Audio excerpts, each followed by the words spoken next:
Bonjour à tous et bienvenue dans Smart Patrimoine, le rendez-vous quotidien de Bismart dédié à vos finances personnelles. Au sommaire de cette édition, la taxonomie verte européenne. Depuis 2018 déjà, la Commission européenne identifie et classe les activités économiques qui n'aggravent pas le changement climatique. Et pourtant, elle inclut désormais dans son classement des secteurs dits polluants, comme l'énergie avec le nucléaire et le gaz.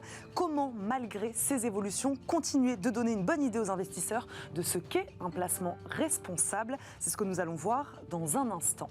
Et puis dans Enjeu Patrimoine, comment bien choisir votre contrat de prévoyance? Il permet de vous couvrir contre les aléas de la vie, maladies, accidents du travail par exemple, à titre privé ou professionnel d'ailleurs. Mais les garanties diffèrent selon votre situation. Quelles sont ces garanties et quels sont les niveaux de prestations? Réponse tout à l'heure avec nos deux experts. Mais d'abord, on parle d'investissement responsable dans Smart Patrimoine. C'est parti.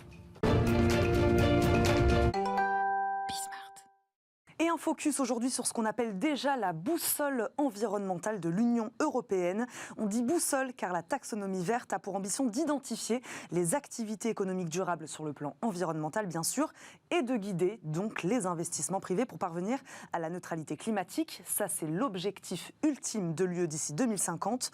Depuis sa création en 2018, elle évolue, cette taxonomie. Nous faisons le point et le bilan sur les nouveaux volets de cette taxonomie verte européenne avec notre invitée aujourd'hui, Anne-Catherine Husson-Traoré, directrice générale de Novetic. Novetic, un média spécialisé dans la finance durable. Bonjour. Bonjour. Merci beaucoup Anne-Catherine Husson-Traoré de nous accompagner aujourd'hui. Est-ce que vous pouvez nous expliquer, nous réexpliquer très rapidement l'objectif de cette classification, de ce classement? Alors, ce qu'il faut avoir en tête surtout, c'est que l'Europe s'est dotée en 2019 d'un Green Deal, c'est-à-dire d'une vraie boussole, non seulement sur le climat, mais aussi de transformation de l'ensemble de son économie, le transport, l'agriculture, l'alimentation, etc., etc. Donc du coup, la question, c'est que cette transformation, elle est assez radicale et donc elle suppose qu'au sein de l'Europe, on ait une définition commune de ce qui est une activité compatible avec les objectifs qui sont décrits dans le Green Deal. Et ce référentiel, c'est la taxonomie. Alors ça, c'est sur le papier. Ouais. Et en théorie, on voit que tout ça est radieux, on a un cap, il est vert, on n'a qu'à y aller.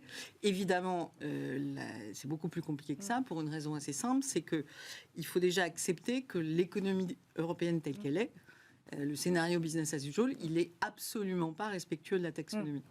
Et donc aujourd'hui, la bataille incroyable qui se joue depuis 2018, depuis que l'idée a été posée sur la table par la Commission européenne, c'est quand on aura ce référentiel qui est basé sur la science, tous les lobbies de la Terre se déchaînent pour que ce Quand on l'aura, c'est-à-dire qu'on ne l'a pas encore? Alors, on a des bouts. Ouais. C'est-à-dire que depuis 2021, on a le bout climat qui a deux volets, un adaptation et un réduction des émissions de CO2. Et donc là, pour illustrer le genre de bataille de lobby qu'il peut y avoir, au départ, ces activités étaient forcément bénéfiques pour le climat, donc excluaient forcément toute énergie fossile. Il y a eu une fantastique bataille, en particulier entre l'Allemagne et la France, chacun ayant obtenu gain de cause. La France a obtenu que le nucléaire, à certaines conditions, soit intégré comme une énergie de transition.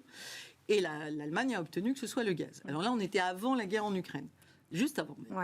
Mais puisqu'on était début 2022. Ce qui est intéressant à avoir en tête, c'est qu'aujourd'hui, les critères très exigeants de gaz, aucun énergéticien européen ne reporte installer des centrales à gaz.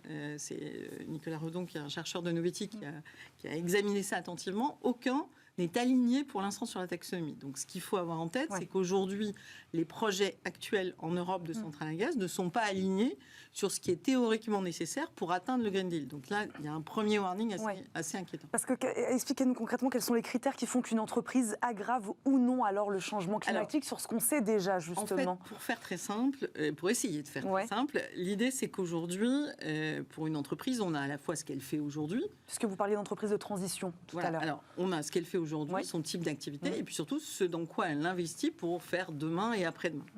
Et donc, il y a trois types d'activités. Il y a les activités qui sont par nature compatibles avec l'objectif de la taxonomie, par exemple le climat.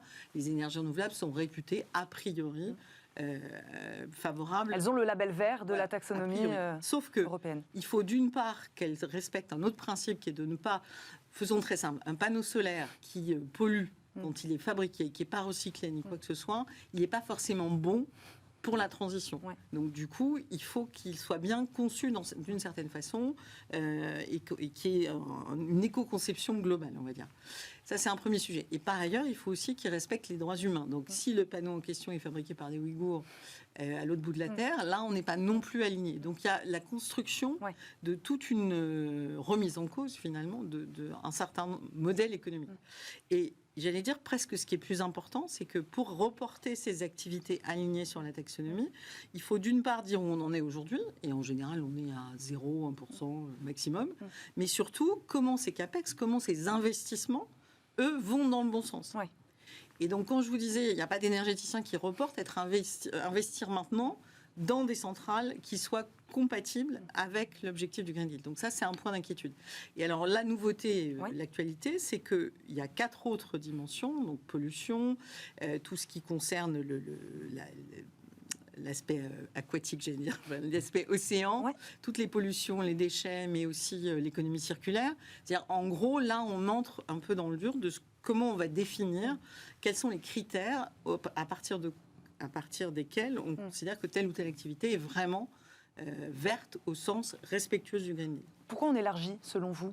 Parce qu'il faut élargir théoriquement à toute l'économie. Ouais. C'est-à-dire que pour l'instant, on est quand même beaucoup sur les énergies, et quasiment énergies fossiles ou renouvelables ou nucléaires. Là, on est vraiment sur beaucoup plus vaste.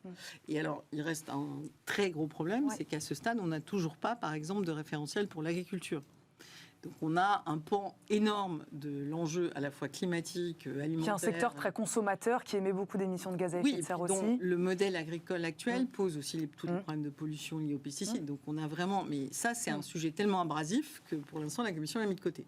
Alors l'autre sujet qui fait vraiment polémique, c'est que depuis début mai, donc il y a un certain nombre d'activités. Vous faisiez allusion au fait que certaines activités considérées comme polluantes sont toujours éligibles. Finalement, la logique on inscrit le gaz et le nucléaire comme des énergies de transition, ça veut dire qu'en fait, comme on sait que de là où on part, c'est pas très vert, il va bien falloir qu'on trouve des moyens d'aller vers du plus vert. Et donc la question et la négociation, c'est quels sont les moyens qu'on utilise. Et donc par exemple... Mais l'objectif derrière cette intégration d'activités donc dites polluantes, c'est de les aider à transitionner vers quelque chose de moins polluant. L'exemple concret que j'allais vous donner, c'est le transport maritime. Aujourd'hui, le fuel utilisé par le transport maritime, c'est le pire. C'est-à-dire que vraiment, c'est le plus polluant, le plus émetteur, etc. Donc l'idée dans cette version de la taxonomie, c'est que du coup, la motorisation GNL du transport maritime est éligible.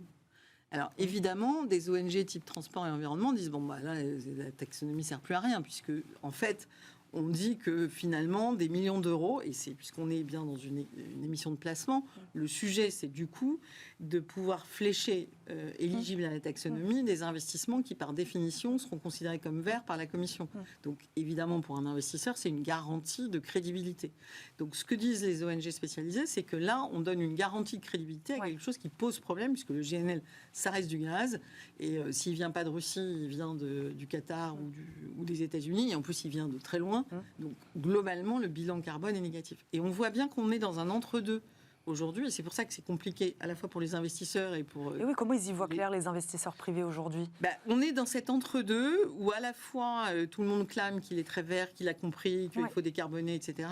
Et que dès qu'on est, et c'est tout l'enjeu de la taxonomie dans le concret, d'accord, mais ça veut dire quoi sur tel modèle économique, comment on change l'approvisionnement énergétique, comment on fait tout ça, et alors là on voit que tout le monde freine des cas de fer, et finalement ce qu'a prouvé la guerre en Ukraine, c'est que la transition énergétique avait à peine commencé. Or, d'un point de vue investisseur, aujourd'hui, si vous savez que telle ou telle entreprise est extrêmement énergivore et qu'elle n'a rien fait pour commencer à être dans l'autoconsommation, par exemple, ce genre de choses, vous avez une inquiétude parce qu'elle ne va pas pouvoir continuer à créer de la valeur ad vitam aeternam. Donc, c'est un peu...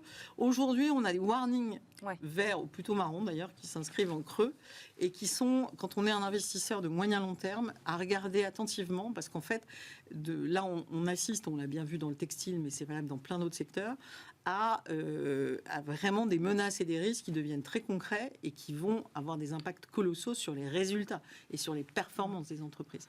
Et donc, c'est pour ça que c'est intéressant à regarder comme indicateur, de voir aussi comment les entreprises se positionnent, c'est-à-dire qu'est-ce qu'elles disent, puisqu'aujourd'hui, elles doivent... Qui contrôle justement, qui reste attentif à un potentiel greenwashing aussi? Alors, ce qui est intéressant, c'est que la régulation est complexe, technique, etc., mais tous les régulateurs s'en occupent, à la fois les régulateurs financiers, il y a aussi tout un travail de normalisation en cours, que ce soit côté européen ou américain. Donc, petit à petit, on a quand même une espèce de standardisation de la donnée. Puis, objectivement, on sait quels vont être les problèmes. Aujourd'hui, on a compris qu'il y avait des problèmes d'eau partout. Alors, les problèmes d'eau, certes, on parle beaucoup des piscines, mais en fait, le vrai enjeu, c'est tous les process industriels qui ont besoin d'eau. Ça peut être les verres de lunettes, les microprocesseurs, Coca-Cola, Nestlé, toutes ces entreprises ont aujourd'hui un problème d'eau. Donc, du coup, c'est pour ça que ces critères environnementaux ne sont pas à dissocier d'une analyse fondamentale d'une entreprise, puisque c'est vraiment regarder ce qui pèse sur elle et comment elle communique sur la façon dont elle va transformer son business model ou pas. Bon, donc Anne-Catherine Husson-Traoré, où est-ce qu'on en est aujourd'hui? Quelles sont les prochaines étapes? Quand est-ce que ce sera un peu plus clair pour tout le monde, tout ça? Il y a plusieurs choses. En plus, il y a plusieurs choses en négociation, puisqu'il y a d'une part donc ces volets de la taxonomie. Ces nouveaux volets, ils sont 4, hein, c'est ça? Voilà, ils sont au nombre de 4, et il y a eu une première consultation qui est terminée. Donc, normalement, d'ici la fin de l'année, on devrait avoir les actes délégués, puisque par exemple, la taxonomie sur l'aspect climat, ça a duré des mois. Et au 1er janvier 2022, on a eu du coup le cadre de régulation. Donc là, il y a une première étape qui doit être autour du 30 juin sur une autre dimension qui est les obligations de reporting pour les entreprises. Puisque la taxonomie concerne à la fois les acteurs financiers et les entreprises aussi. Donc théoriquement, quand tout ça aura fini de se déployer, c'est-à-dire plutôt 2024-2025, on devrait avoir une lecture plus claire de où en est l'économie européenne, quelle est sa part verte, vraiment verte, vers quelle est sa trajectoire.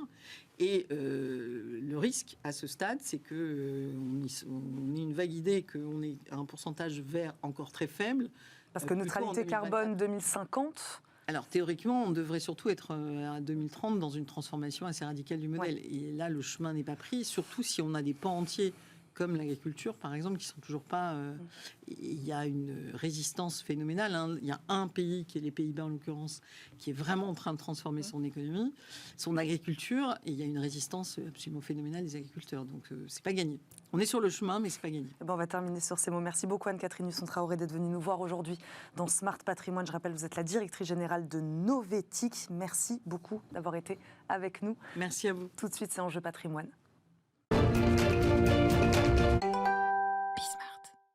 Et c'est parti pour Enjeu Patrimoine où nous répondons chaque jour à une grande question liée à la gestion de votre patrimoine. Aujourd'hui, comment bien calibrer mon contrat de prévoyance?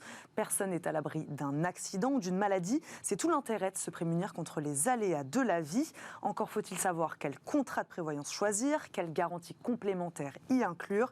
La question se pose d'ailleurs pour vous, vos proches et votre entreprise. Nous faisons le point aujourd'hui pour ces deux cas de figure avec Sonia Elminger, directrice générale de Social Care Consulting. Elle est notre invitée. Bonjour. Bonjour. Bienvenue dans notre émission. Arnaud Legrand, responsable du marché de la prévoyance des professionnels chez Allianz France, nous accompagne également. Bonjour. Bienvenue dans Smart Patrimoine. On l'a un peu compris par rapport à ce que je viens de dire en préambule. Sonia Elminger, concrètement et rapidement, quel est l'intérêt d'un contrat de prévoyance ? Alors un contrat de prévoyance, que ce soit pour une personne indépendante ou salariée, ça va couvrir surtout contre 3 grands risques. Le décès, donc pour protéger de sa famille, l'invalidité et l'arrêt de travail. Donc l'arrêt de travail, c'est l'impossibilité, l'incapacité de travailler, que ce soit suite à un accident, une maladie ou une hospitalisation. Parce que moi, en préparant cette émission, je me suis posé la question, le régime obligatoire de la sécurité sociale, aujourd'hui, il ne suffit pas du tout à couvrir ce type d'incident? Tout à fait. Alors, on a déjà un régime de base, ce qui est déjà pas mal par rapport à d'autres pays, que ce soit pour les indépendants ou les salariés, mais ça couvre à peu près 50% de ses revenus en cas d'arrêt de travail. En cas de décès, c'est vraiment très très peu. Donc, effectivement, et en cas d'invalidité, ça dépend des taux d'invalidité. Mais ça va entre 30 et 50% de son revenu brut. Et en plus, c'est plafonné. Donc, pour un salarié, c'est autour de 1 550 € par mois le plafond. Et pour un indépendant, autour de... un plafond de la Sécu. Donc, c'est pas beaucoup. On va rentrer dans le détail évidemment avec vous. Donc on a compris les principaux risques couverts aujourd'hui par un contrat de prévoyance. Pourquoi il existe plusieurs contrats de prévoyance alors, Arnaud Legrand ? Alors quand on parle de prévoyance des professionnels, on peut imaginer en fait 4 grandes familles de contrats. Ouais.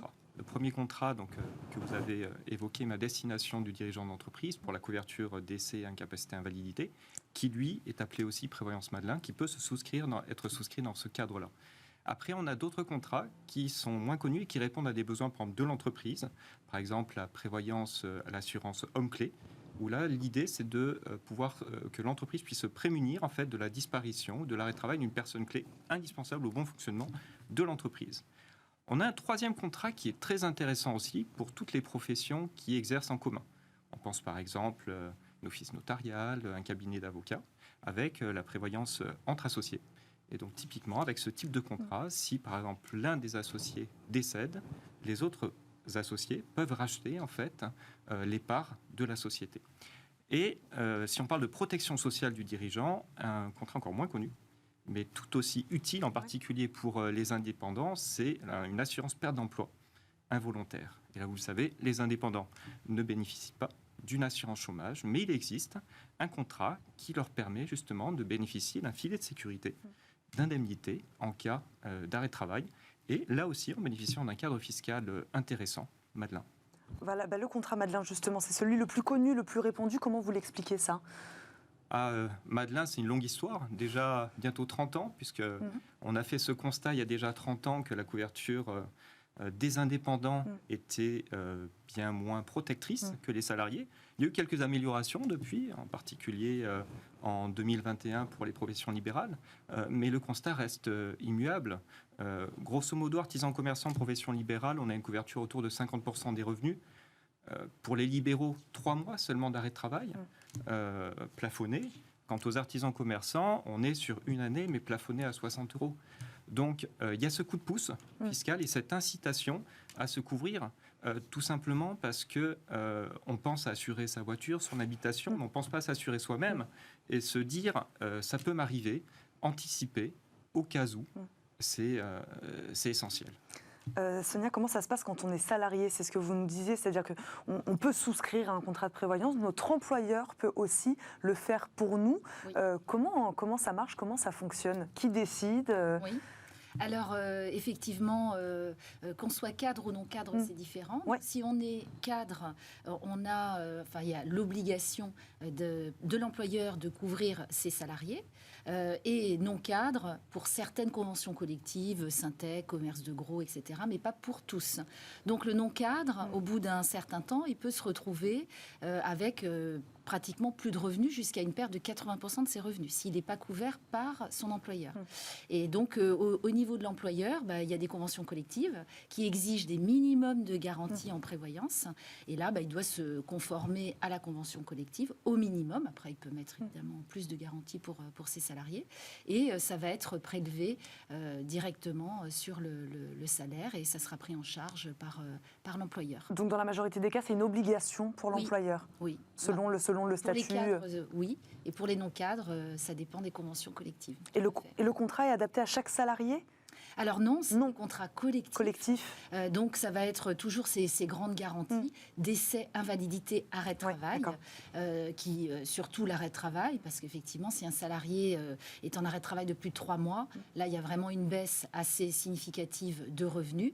Donc ce contrat de prévoyance va compléter pour pouvoir couvrir la totalité des revenus du salarié si l'arrêt de travail dure plusieurs mois ou plusieurs années.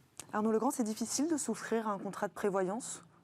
Ah non. Non, c'est assez simple. C'est simple. Alors, la première étape, il y a un travail de pédagogie à faire, en particulier par le conseiller.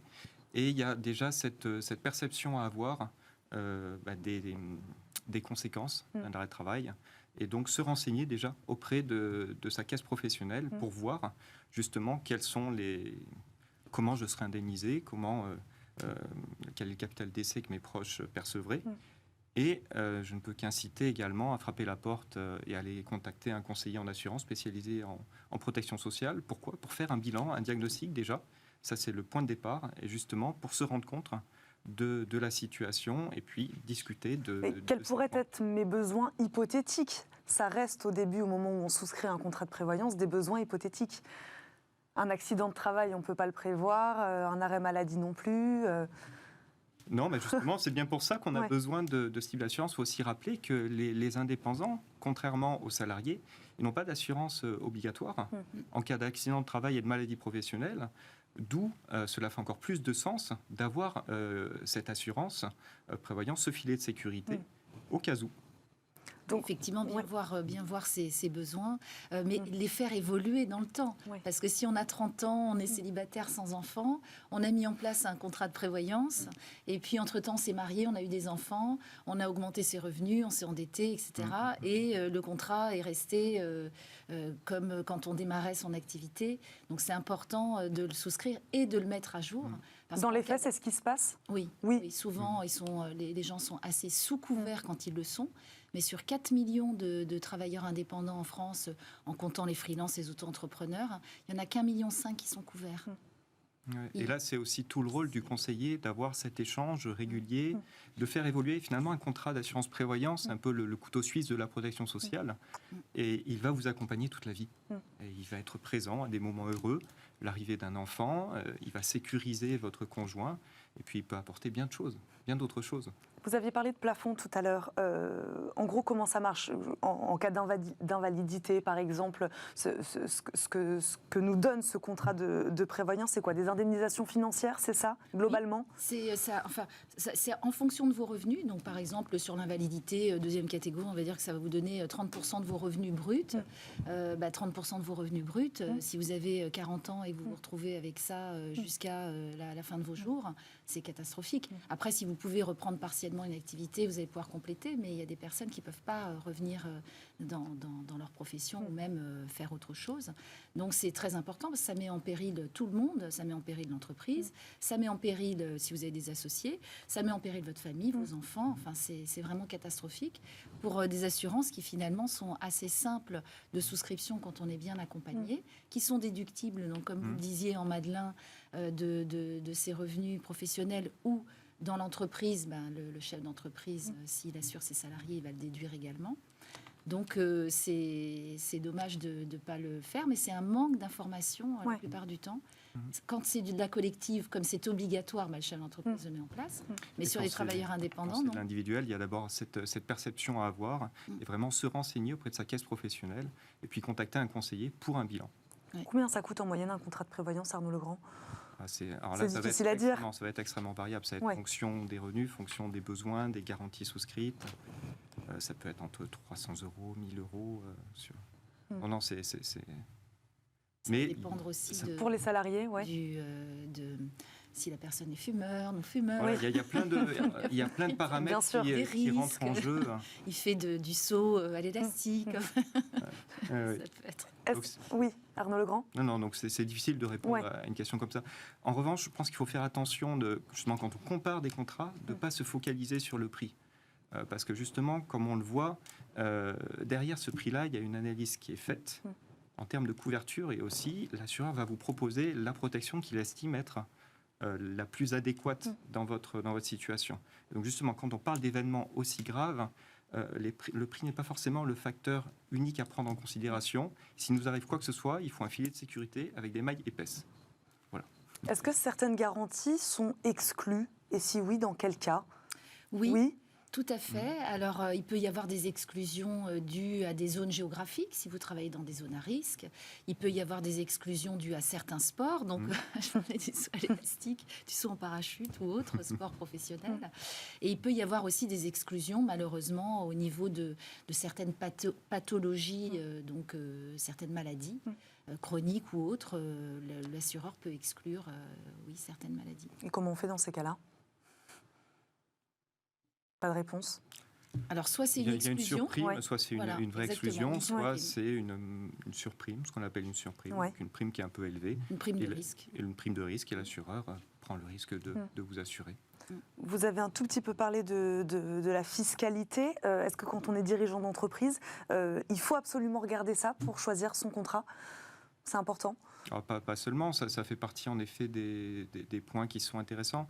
Et puis c'est vrai que on parle quand même de plafonds Madelin, qui commence à 3 000 €, qui se termine à 11 000 €, qui sont communs à la santé-prévoyance, et aussi le dirigeant doit penser aussi à son conjoint collaborateur, peut penser à son conjoint collaborateur, qui lui aussi peut bénéficier de ce plafond. Donc oui, ça permet à la fois d'être sécurisé, d'être assuré, voire d'assurer son conjoint, et derrière de faire des économies d'impôts.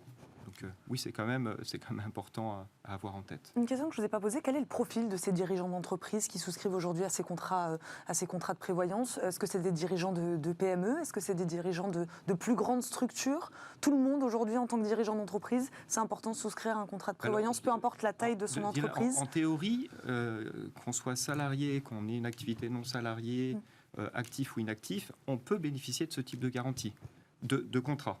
Après, pas toutes les garanties, parce que les garanties incapacité, forcément, il faut être en activité. Mais après, le profil est extrêmement varié. C'est-à-dire tous les travailleurs non salariés, même des micro-entrepreneurs, les artisans, commerçants, professions libérales, peuvent être amenés à souscrire ce type de contrat. Donc après, c'est à l'assureur de s'adapter à la situation, à la profession, de calculer la part justement de ce qui est versé par le régime obligatoire et de proposer en fait une couverture qui va permettre d'équilibrer en cas d'arrêt de travail, d'invalidité, au moins 100% des revenus, qui est ce qu'on préconise. Tout à fait. Il y a un chiffre qui est vraiment terrible, c'est qu'un tiers des entreprises qui disparaissent est dû à une indisponibilité temporaire ou définitive du chef d'entreprise. Donc c'est quand même un chiffre assez fort et qui vraiment donne l'ampleur des dégâts parce qu'on n'est pas couvert. Parce que c'est une assurance pour nous, une assurance prévoyance, mais c'est également pour la santé de l'entreprise. Tout à fait. Donc pour assurer sa survie si on a des pépins de santé. 20 secondes chacun pour nous donner un dernier conseil, un conseil à ceux qui nous regardent. Vous parliez tout à l'heure de pédagogie. Sonia Hemlinger, on terminerait par quoi pour ceux qui nous regardent? Effectivement, pour ceux qui ont déjà un contrat, de retourner voir son conseiller pour le mettre à jour, c'est très important. Le faire évoluer. De le faire évoluer et de ne pas se sous-garantir. Et puis, voilà, pour ceux qui n'en ont pas, surtout d'urgence, aller voir un expert pour voir ces sujets. Arnaud Legrand. Gardez en tête, en effet, que c'est un contrat qui propose moult garanties, qui peut répondre à pas mal de situations, à la fois personnelles et professionnelles. Même professionnelles, on peut penser aussi, par exemple, pour des mandataires sociaux, à la couverture des dividendes. Il y a des contrats qui peuvent assurer ce type de revenus. Les frais généraux aussi, qui est quand même une problématique importante du dirigeant d'entreprise. Derrière l'arrêt de travail, on couvre la perte de revenus, mais on peut aussi, et ça on le sait moins, assurer derrière les frais généraux, les salaires des salariés. Donc là, on rejoint après toute la problématique du chef d'entreprise dans la sécurisation à la fois de sa vie personnelle, professionnelle et de son entreprise. Merci beaucoup à tous les deux d'avoir fait de la pédagogie sur ce sujet. Aujourd'hui, Sonia Hemlinger, directrice générale de Social Care Consulting, et Arnaud Legrand, responsable du marché de la prévoyance des professionnels chez Allianz France. Merci beaucoup à tous les deux d'avoir été avec nous. Merci évidemment à vous de nous avoir suivis. Merci à Pauline Gratel qui m'a aidé à préparer cette émission. On se retrouve demain, même heure, pour un nouveau numéro de Smart Patrimoine. À demain. Salut.